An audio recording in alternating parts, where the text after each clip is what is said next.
आणि या संदर्भात आमचे प्रतिनिधींनी इंद्रजित सावंत यांच्याबरोबर बातचीत केलेली आहे, पाहूया.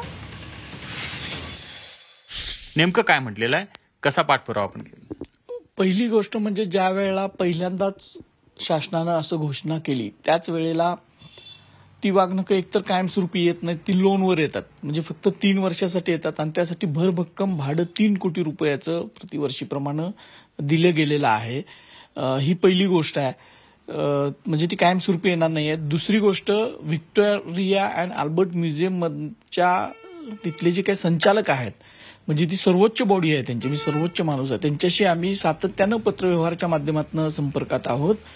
त्यांनी वारंवार आम्हाला पत्र लिहून सांगितलेलं आहे की ती वाघनखं शिवाजी महाराजांची आहेत, याचे कोणतेही पुरावे त्यांच्याकडे नाहीत.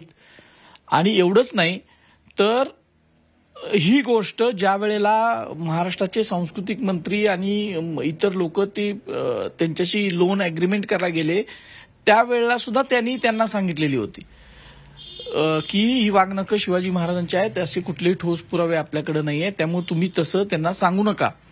म्हणजे महाराष्ट्राच्या जनतेला तुम्ही तसं सांगू नका की शिवाजी महाराजांचे आहेत म्हणून, असं त्या म्युझियमनं क्लिअर केलंय. आणि असं असताना तिथून सुद्धा मंत्री महोदयांनी बाईट दिले की ही वाघनखं शिवाजी महाराजांची आहेत.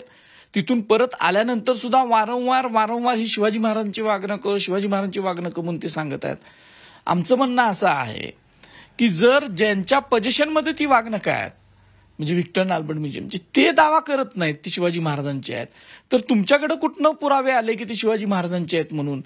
मग आम्ही असं ठरवलं की कदाचित काहीतरी नवीन पुरावे या पुरातत्व खात्याकडे असतील, म्हणून पुरातत्व खात्याच्या जे आता लाचखोरीमध्ये निलंबित आहेत त्या तेजस गर्गे संचालक म्हणून त्यांच्याशी आम्ही पत्रव्यवहार केला.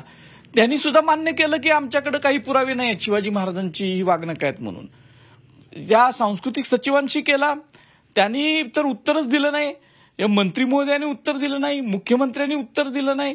म्हणजे शिवाजी महाराजांची ती वाघनखं आहेत ह्याच्या संदर्भात शासनाकडे कुठलेही पुरावे नाहीत आणि वारंवार ते आपल्याला तसं खोटं सांगत आहेत.